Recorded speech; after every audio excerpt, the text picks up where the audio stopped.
Thanks, David. Ari Fleischer is the former press secretary for President Bush. He's now the spokesman for a group called Freedom's Watch, which has just unveiled a 20-state, $15 million ad campaign in support of the war. Ari, 20 states, $15 million. That's more than a handful of states. That's a lot of money. How did you pick the states, and what's your objective?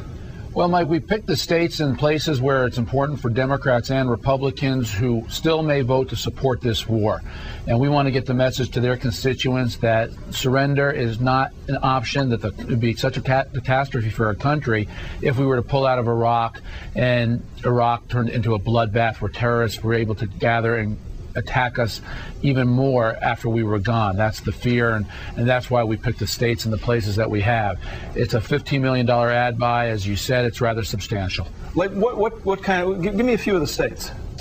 Well, it's more than 20 states, and it's in those places, as I indicated, where there's still chances of members of Congress voting to keep the troops there, voting to fully fund the troops and not abandon the mission. We're not Republican going to run and Democrats, right? Absolutely right, both Republican and Democrat. We won't do it in places where people have already concluded that the war cannot be won and there's no chance of getting their vote.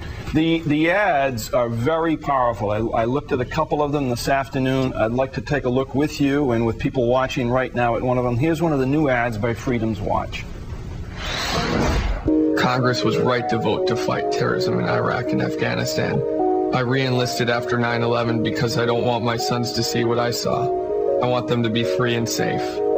I know what I lost. I also know that if we pull out now, everything I've given and sacrificed will mean nothing. They attacked us, and they will again. They won't stop in Iraq. We are winning on the ground and making real progress. It's no time to quit. It's no time for politics. What's that soldier's name, Ari? Mike, I don't have his name in front of me. There are 4 people, soldiers, and then parents who have lost their children in battle as well, who have decided they wanted to put their message forward. God bless him and God bless his service. We need more noble Americans like that. But I'd like to ask you, how many Iraqis do you figure were on that plane that you showed the shot of flying into the World Trade Center? Mike, it's not about the 2002 decision to go into Iraq. It's about terrorism that exists in Iraq today. It's about al-Qaeda shooting at our troops today, and whether or not Congress is going to abandon this mission and leave Iraq to these terrorists. The 2002 debate is an old, stale debate about why we went into Iraq with Saddam Hussein and weapons of mass destruction. But you can relive that all you want. Our troops aren't reliving that. They're living the fight today. Ari, the ad is so powerful. The visual aspect of the ad is so powerful with that wonderful, noble young man.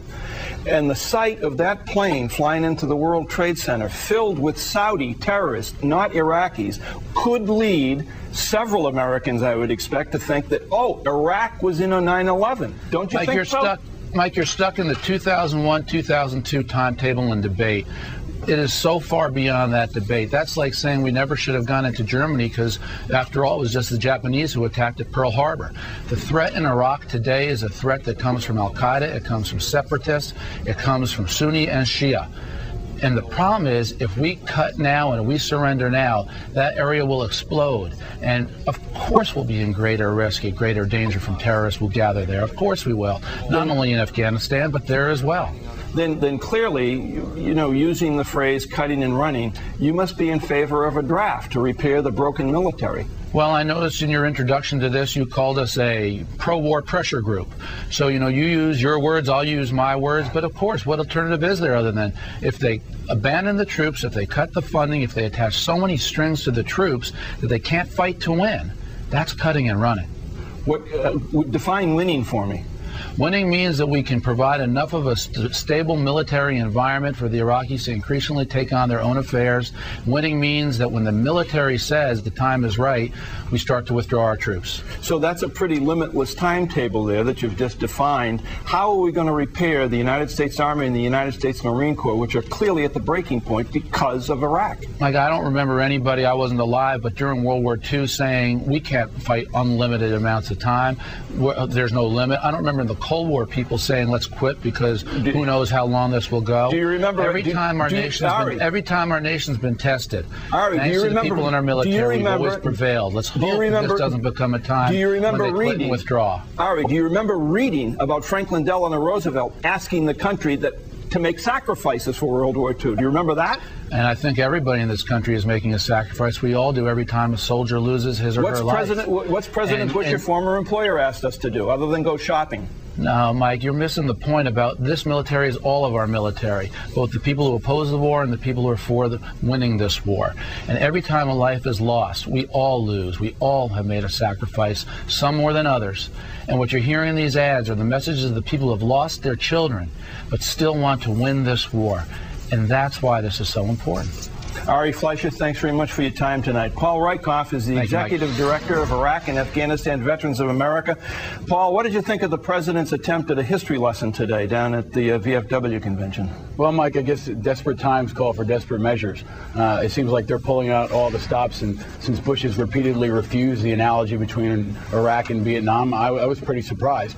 He hasn't served on the ground in Vietnam.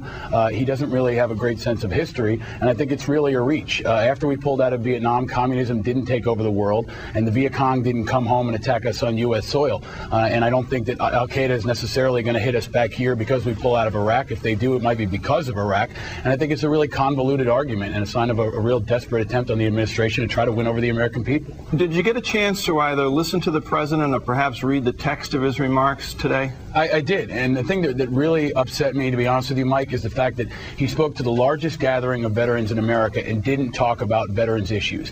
He didn't address the two pressing issues facing the veterans of this country. The fact that the Secretary of VA, Jim Nicholson, has resigned, and we don't know who the replacement's going to be, and Walter Reed. He didn't mention Walter Reed, he didn't talk about how he's going to fix it, and he didn't mention the Dole-Shalala Commission, which laid out 6 very clear steps that can be implemented to fix the problems of Walter Reed. The ball is in his court, and we're waiting for him to implement the Dole-Shalala recommendations, and he didn't even mention it. Well, he was also, I was struck by the fact that he really didn't get into an explanation, a defense of the surge in Iraq and how that's going and what's going on there. Not really. What did you think about that? You know, if I was him, I wouldn't put my eggs in that basket either, necessarily. I think the surge has shown some incremental security improvements in places like Anbar, but it's not a comprehensive solution. It's not the silver bullet that's going to fix everything in Iraq and give every kid a puppy. You know, it's another piece of middling around the edges. It may show incremental improvements, but it's not going to solve the political problems that are really at the core of what's happening inside Iraq. And I think, you know, we're all going to wait for General Petraeus to deliver this magnificent report that's going to be in part crafted by the White House. And we're still going to have a discussion. It's not going to be the end-all, be-all, and we're still going to have a number of troops in harm's way without a clear strategy and without a clear definition of victory. Well, General Petraeus is a pretty legitimate guy. I mean, you're not saying that the White House is going to write something for him to say, are you? I think his report's definitely going to go by the White House. It seems like they're rolling him out here to be their fall guy. It reminds me of when they rolled Colin Powell out to the UN to make the case for weapons of mass destruction. I mean, it's really a desperate measure, I think. You know, these guys are great military analysts. Petraeus is respected within the military community. I think if you read between the lines, you'll see from him that this is not going to be easy. It's not going to be over quickly, and the surge may show some incremental improvements, but it's not going to be the save-all for all things that are a problem in Iraq right now. Paul, I don't know whether you have a monitor in the studio where you are, but did you get a chance to see the ad that we just showed when Ari Fleischer was on? Yeah, and it really bothered me. What bothered me the most is that Ari Fleischer didn't even know the guy's name. He's willing to run a multi-million-dollar campaign utilizing the personal story of a soldier, and he couldn't tell you on national TV what that soldier's name is. It's a problematic trend. People on both sides of the aisle, but especially the president and this administration, have continued to use troops as a political prop, as a backdrop for political rhetoric. It's why the president gave such an impassioned speech today in front of the VFW. It's why this ad carries so much weight at a visceral level, and it really bothers me because our troops are not political props and they're not chew toys. Paul Rieckhoff, thanks very much for joining us.